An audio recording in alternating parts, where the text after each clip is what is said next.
안녕하세요. 한재훈입니다. 논어 향당 제18번째 강의입니다. 자, 오늘은 9장부터 보시겠습니다. 석부정이어든 부좌럿이다. 아주 짧은 이야기입니다. 자리가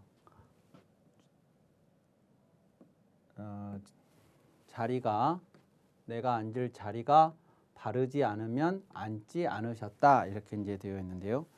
저 앞에서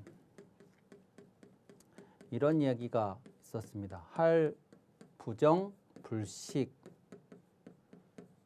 음식물을 칼로 베어서 잘라놓은 것이 반듯하지 않으면 드시지 않으셨다. 이런 말이 있었고, 여기도 내가 앉을 자리가 반듯하지 않으면 앉지 않으셨다. 이렇게 이제 되어 있습니다. 그러니까 이제 저런 것들이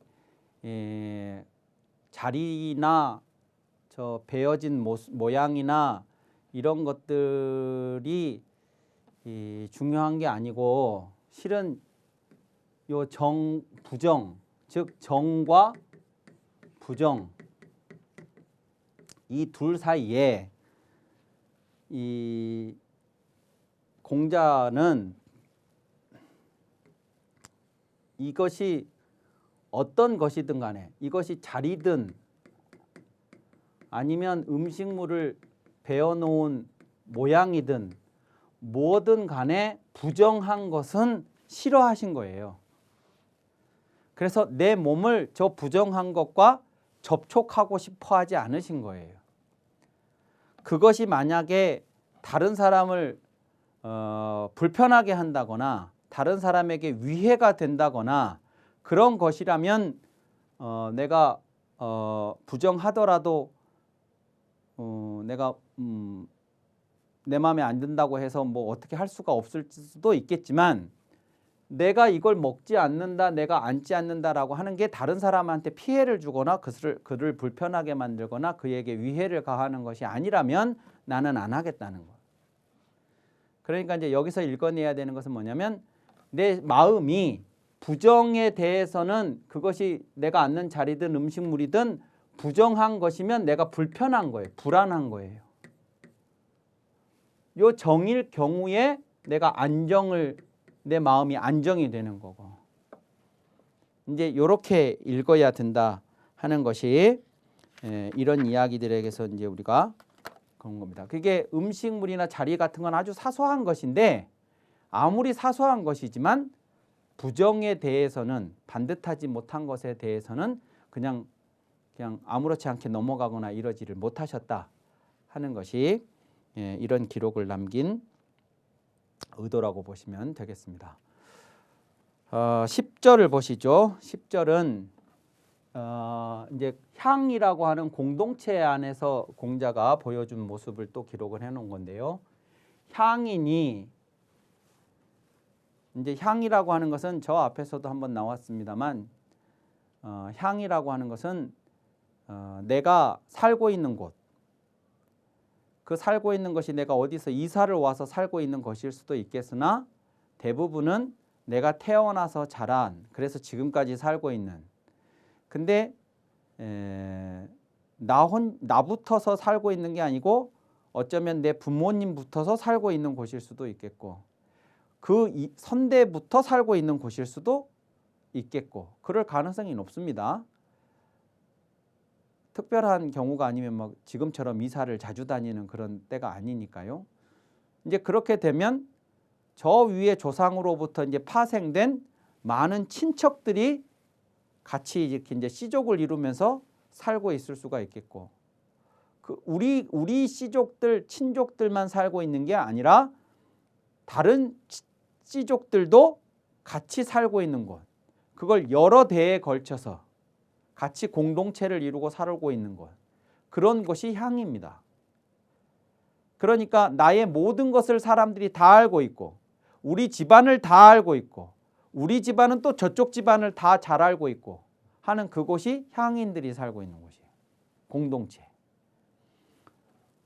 그 향인들이 어느 날 모여서 술을 마시고 이제 연회를 하고 뭔가 무슨 무슨 세시 풍속 같은 것도 할 수도 있겠고 아니면 그 고을 단위에서 축하할 일이 있었을 수도 있겠고 뭐 누가 장가를 갔을 수도 있겠고 뭐 여러 가지 이유로 향인들이 모여서 술을 마십니다. 술을 마실 때 장자 출이어든 장자는 요게 지팡이 장자입니다. 지팡이를 짚으신 분. 그러니까 지팡이를 짚은 노인이죠. 노인이 이제 거기에 참석을 하셔서 같이 술을 드시다가 나가셨어요. 나가시면 이에 공자도 선생님도 뒤따라서 나가셨다 이겁니다. 자, 그러면 이제 저것을 어떻게 읽어야 되냐? 그러면 이 향이라고 하는 것은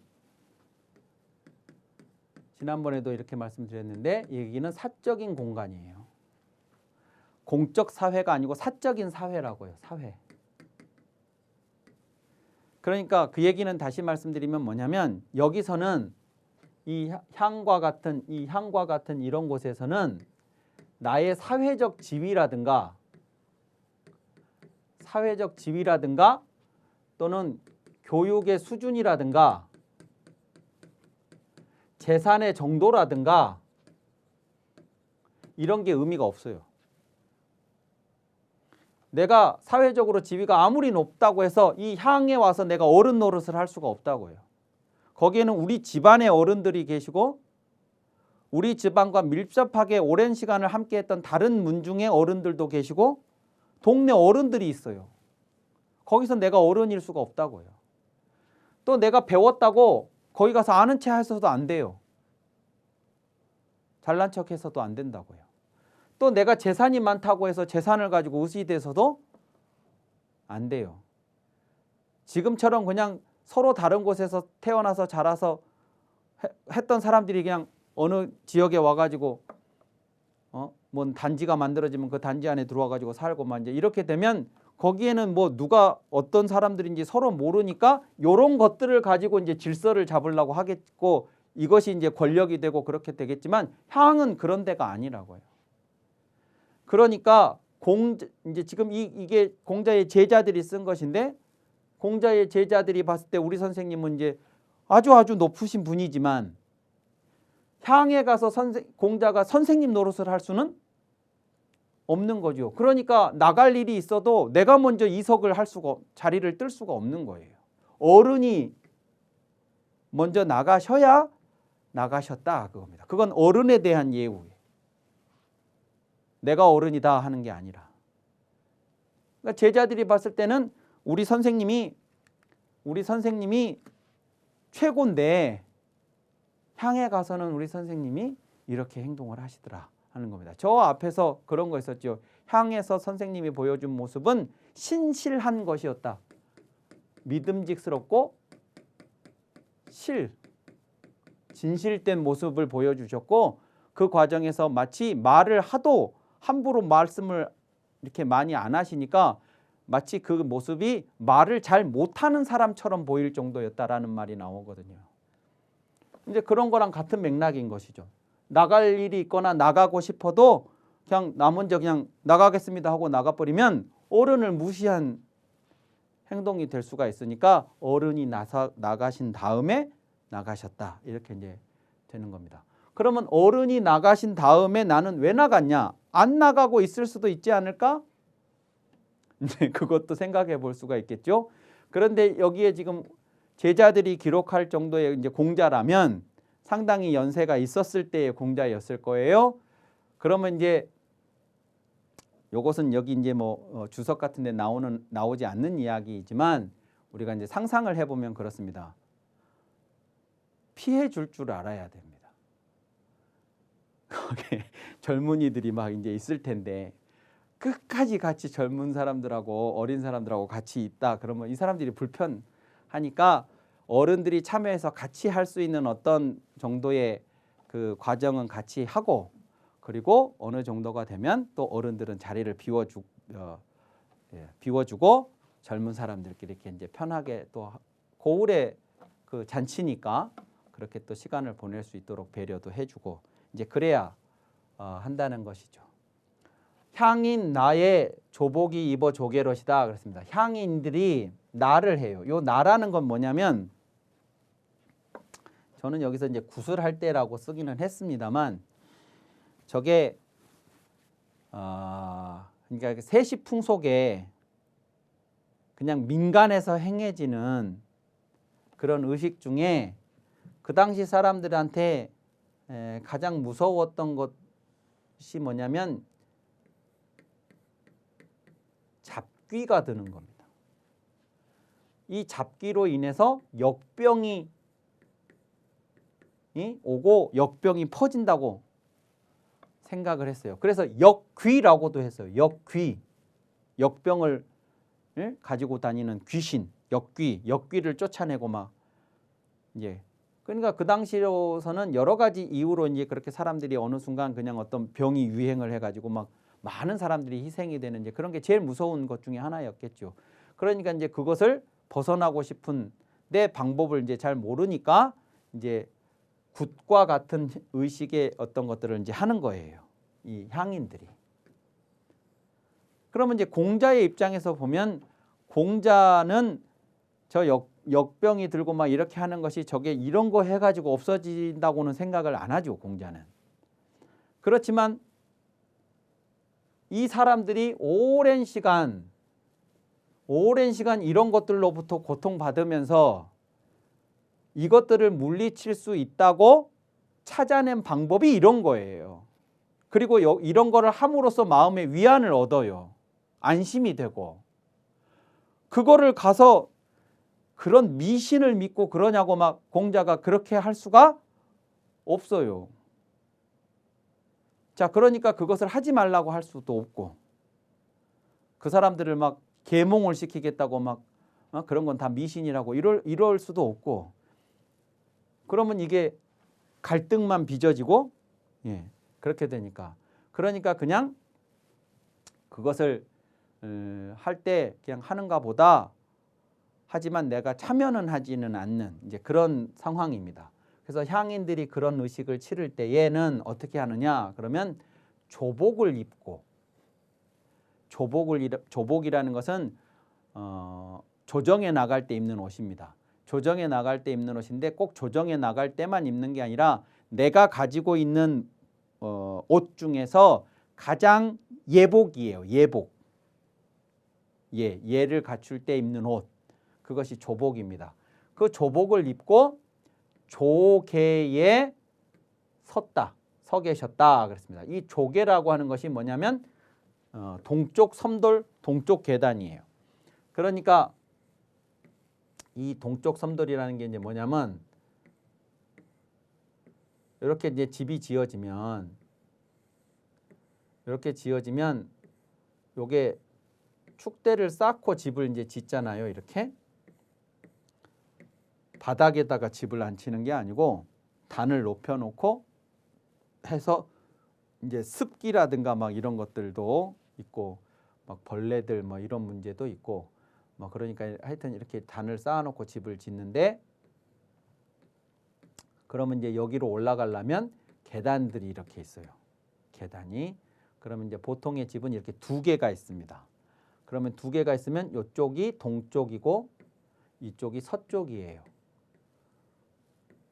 그런데 동쪽과 서쪽이 있는데 이제 우리나라하고는 이제 중국하고 건물이 좀 달라서 그러는데 우리는 이제 이렇게 되면 계단을 올라가면 대청이 나오고 대청 마루가 나오고 막 이렇게 되어 있지만 중국은 그런 게 아니고 여기에 이제 벽돌이 깔리는 이제 그런 데가 나오고 저 안으로 들어가면 저쪽으로 이제 방들이 있고 정면에 뭐가 있고 막 이제 이렇게 되어 있어요. 그러면 여기 계단을 올라가면 서쪽과 동쪽이 있으면 우리 집에 만약에 손님이 찾아왔다 그러면 주인과 손님이 앉는 곳이 바로 이 동쪽 섬돌 위쪽이 주인의 자리고 서쪽 섬돌 위쪽 여기가 손님의 자리예요. 위치가 딱 그렇게 되어 있어요. 동쪽 섬돌은 주인의 자리입니다. 동쪽 섬돌 위가.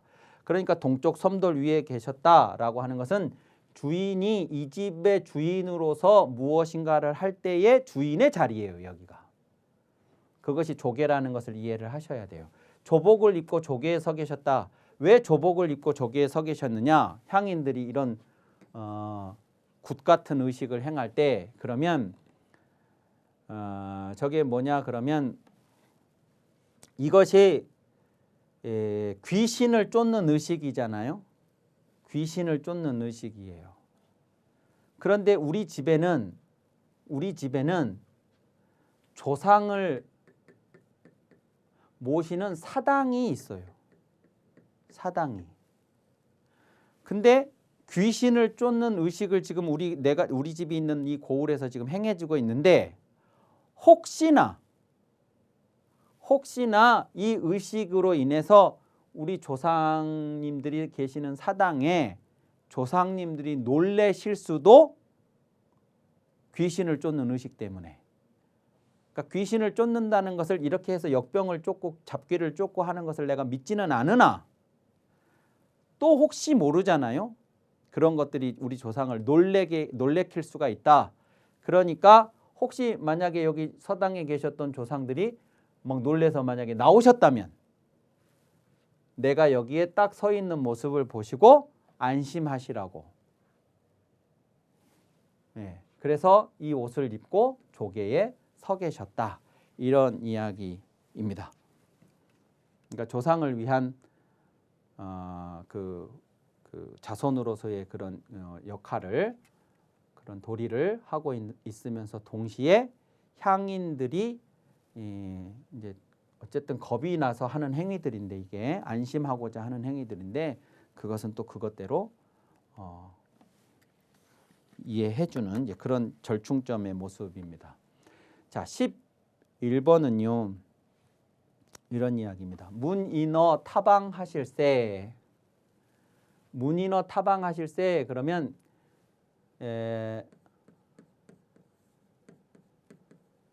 문병 그러면 어떤 사람이 아파요. 그러면 내가 그 아픈 사람을 찾아가서 병세가 어떠냐고 묻는 거예요. 문상은 어떤 집에 상이 났으면 그 상이 난 그 집을 내가 찾아가서 그 상주를 만나서 그분이 어떻게 돌아가셨느냐 그리고 당신이 얼마나 지금 상심이 크냐 하면서 이제 위로를 하기 위해서 찾아가는 게 문상이에요. 문인이라는 것은 여기 나오는 요 문인이라고 하는 것은 어떤 사람에게 찾아가서 그 사람의 근황이나 인사나 아니면 어떤 그 사람이 처한 어떤 상황이나 뭐 이런 것들이 어떠냐고 묻는 거예요. 그래서 어떤 사람에 대해서 내가 묻는데 그냥 옆 동네 뭐 옆 마을이 아니고 타방 다른 나라에 살고 있는 어떤 사람을 찾아가서 그 사람에 대해서 이제 물으려고 그래요, 내가. 그러면 내가 직접 가는 게 아니고 나를 대신해서 누군가를 보냅니다. 누군가를 다른 나라에 어떤 사람을 보내서 그 나라에 살고 있는 사람에 대해서 물으실 적에 그러니까 이제 말이 복잡해졌습니다만 하여튼 이런 거예요. 다른 나라에 살고 있는 누군가에게 내가 사람을 보내요. 어떤 것을 묻기 위해서. 그럴 적에 내가 직접 이 사람을 찾아갔으면 그러면 내가 이 사람을 만났을 때 재배를 했을 거예요. 재배를. 이분을 만나서. 그런데 내가 가지 않고 다른 뭐 그 사람 공자의 제자든 누구든 심부름을 대신한 사람을 보내잖아요. 그러면 이 사람이 이 제자가 나를 대신해서 가서 재배를 이분한테 할 거예요. 근데 이 A라는 제자가 이 B라는 이 인물한테 재배를 하는 게 아니라 이 제자를 보낸 C라는 공자가 이 B에게 재배를 하는 것이어야 해요. 그러니까 어떻게 하냐? 그러면 C가 이 제자한테 재배를 한다고요. 그러면 그 재배를 받은 제자가 가서 이 사람한테 가서 재배를 하면 그건 내가 재배를 하는 게 아니라 선생님의 재배를 전달하는 게 되죠.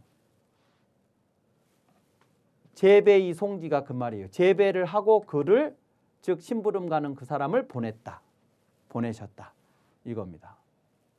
그러니까 지금도 뭐 편지 같은 데다가 자기 말미에 저 이름을 쓰고 누구누구 이름을 쓰고 재배 이렇게 써요. 또는 배상 절하고 올립니다. 이렇게 써요. 근데 아무도 물론 저부터서 배상이라고 하지만 배를 안 해요. 절 안 하면서 재배 배상이라고 쓰면 그건 거짓말이죠. 절하고 올렸다 그랬는데 절 안 했으니까. 그 상대방이 나를 못 보니까 그냥 의뢰 그냥 관용적으로 그냥 쓰는 것뿐이에요. 근데 옛날 어른들은 편지에다가 만약에 재배라고 썼으면 정말 편지를 앞에 놓고 재배를 해요. 그래야 그게 참이죠. 이게 그런 이야기입니다. 2번 절하고 보내셨다. 이런 얘기고, 또 하나는 강자가 노나라의 당시 권력자였던 개강자라는 사람이 공자가 조금 이제 편찮으셨을 적에 약을 보내왔어요. 약. 공자가 편찮으시다고 하니까 노나라의 대부 개강자가 당시 최고 권력자였는데 그 사람이 공자에게 약을 보내왔어요. 그럼 이제 최고 고위 관료가 나한테 약을 보내왔으니까 절을 하고 그것을 받았습니다. 나보다 신분이 높은 분이 나한테 어떤 선물을 보내오면 나는 나가서 절을 하고 그걸 받게 돼 있어요. 그래서 공자가 절을 하고 받았어요. 자, 그러면 이제 나 아프다고 약을 보내왔으니까 그 약을 받아서 내가 먹어야 될 거 아닙니까? 근데 드시지는 않아요. 절을 하고 받으면서 뭐라고 말씀하셨냐 그러면 요게 공자 이름이죠. 휘. 내가 미달이라 불감상 이러이다 이랬습니다. 이라하시다 그랬습니다. 불감상 이라하시다. 요 상자가 맛볼상 가려져 있는데 맛볼 상자입니다. 감히 맛보지 못합니다. 왜냐하면 내가 달하지 못해서. 달할 달자는 막힘없다라는 뜻입니다. 저 달자는. 그러니까 무엇에 대해서 막힘이 없지를 못하냐, 다 알지를 못하냐 그러면 이 약에 대해서. 그러니까 개강자가 약을 보내왔는데 그래서 나를 걱정해서 보내오시니까 감사해서 내가 절을 하고 받기는 했으나 이 약의 성분이 무엇인지 어떤 성분으로 만들어진 약인지를 내가 잘 모르기 때문에 감히 맛보지 못합니다. 이렇게 했다는 거예요. 그러니까 절을 하고 받았으면 이 약을 가지고 온 사람 앞에서 맛을 봐야 이게 예에 맞는 거예요. 그래야 이 사람이 가지고 온 사람이 돌아가서 개강자한테 갖다 드렸더니 절을 하고 받고 제 앞에서 맛을 보셨습니다. 드셨습니다. 이렇게 해야 맞는 거라고요. 그런데 공자는 이 약이 어떤 약인지도 모르고 내가 먹을 수는 없다 그거예요. 그게 먹을 수는 없는데 이 사람이 보내왔으니까 최고 권력자가 보내왔으니까 마시는 척으로 거짓을 할 수도 없고 당신 돌아간 다음에 먹겠습니다 하고 안 먹어서도 안 되고 그건 거짓말이니까. 그러니까 어떻게 하냐 그러면 정확하게 얘기를 한 거예요. 내가 감사해서 절을 하고 받기는 했으나 약에 대해서 내가 전혀 알지를 못하니 내가 감히 맛을 못 보겠습니다라고. 그러니까 무슨 얘기예요? 애당초 개강자가 이 약을 보내올 적에 이 약은 어떤 약, 그 성분으로 이루어진 약초들로 지어진 약이다 하고 얘기를 해줬어야 된다 그겁니다. 그냥 뚝 보내니까 공자도 이렇게 한 거예요. 그러면 이제 그 얘기는 이 사람이 돌아가서 정확하게 그렇게 얘기했겠죠. 공자가 성분을 몰라서 감히 맛을 못 보겠다고 하셨습니다. 그러면 그 약이 어떤 성분인지 갖다 다시 알려드려라. 그러면 알고는 또 다시 그렇게 알려주면 드실 수도 있겠죠. 그러니까 요것은 두 가지를 얘기한다고 볼 수 있어요. 하나는 앞에서도 계속 동자가 어떠면 드시지 않았고 어떠하면 드시지 않았고 어떤 것은 드시지 않았고 드시지 않은 거 많았습니다. 그게 결국은 뭐였냐 그러면 내 몸이 어떤 몸인데 우리 모두의 몸이 어떤 몸인데 아무 음식이나 내가 먹을 수는 없다, 먹어서는 안 된다 하는 그런 취지의 이야기였죠. 이 약도 마찬가지인 거죠. 아무리 고위 관료가 보냈지만 내가 그것이 뭔지도 모르면서 먹을 수는 없다. 시장에서 산 술도 내가 드시지 않았다. 이제 공자가 그렇게 드시지 않았다고 했던 기록도 있는 것처럼 그건 누가 뭘로 만든지를 알 수가 없으니까 그랬던 것처럼 이것도 마찬가지입니다. 그래서 음식을 함부로 먹을 수 없다 하는 이제 그런 부분을 하나 우리가 이 이야기에서 읽을 수 있고 또 하나는 뭐냐면 공자는 솔직한 거죠. 얼마든지 거짓으로 둘러댈 수도 있어요. 마시는 척 할 수도 있겠고 살짝 맛본 척 그렇게 그냥 할 수도 있겠고 혹은 내가 나중에 다 먹겠으니 지금은 좀 어쩌니까 지금은 못 먹지만 다음에 먹겠습니다 라고 할 수도 있겠고 그럴 수 있는데 정확하게 전달을 자기 그 이야기를 생각을 정확하게 전달을 해서 오해의 소지를 없앤 것이죠. 예, 그래서 이제 이 인간관계에 있어서 아까 앞에서 보신 것처럼 이제 사람을 보내는 것일지라도 그 보내는 사람한테 재배를 해서 그렇게 거짓이 없이 그렇게 했던 것이고 여기서도 지금 거짓이 없는 이제 그런 모습을 사람을 대할 때 이제 그렇게 대하셨다 하는 것을 읽을 수가 있겠습니다. 이번 강의는 이것으로 마치고 다음 시간에 이어서 하도록 하겠습니다. 감사합니다.